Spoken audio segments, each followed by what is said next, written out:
রাজবাড়ী দৌলতদিয়া ঘাটের কালকের ঘটনাটা আসলে মেনে নেওয়ার মতো না। সারা বাংলাদেশের মানুষকে কাঁদাইছে, প্রবাসে থাকা প্রবাসীদেরকে কাঁদাইছে। আসলে এতগুলো তাজা প্রাণ এভাবে চলে গেল পানিতে। আমাদের বাংলাদেশের মানুষের নিরাপত্তা আসলে কোথায়? এই ঈদের আনন্দকে কেন্দ্র করে কতগুলো দুর্ঘটনা ঘটলো। সড়ক দুর্ঘটনা, নদীপথে দুর্ঘটনা, কতভাবে মানুষের মৃত্যু হলো, কত মানুষের মৃত্যু হয়েছে। কালকে কিছু পোস্টে দেখলাম 200+ মানুষের মৃত্যু হয়েছে এই ঈদকে কেন্দ্র করে।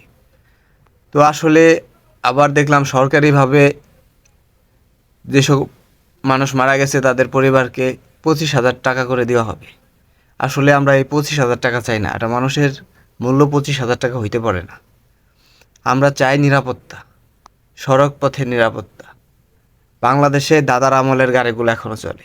আমরা প্রবাসে দেখি যে যেসব গাড়িগুলো বেশি ধোয়া হয় সেসব গাড়িগুলোকে বন্ধ করে দেয় পুলিশ, তাদের থানায় নিয়ে যায়। তো আমাদের বাংলাদেশে এইসব সিস্টেমগুলো কবে হবে যে পুরনো গাড়িগুলো চেঞ্জ করে নতুন গাড়িগুলো আসবে? আমরা চাই নিরাপত্তা, বাঁচতে চাই। বাংলাদেশের মানুষ সুস্থতার সাথে চলাফেরা করতে চায়। হ্যাঁ, মৃত্যু আছে, তারপর এমন মৃত্যু মানা যায় না যে একসাথে 50-60 জন মানুষ এইভাবে মারা গেল চোখের সামনে।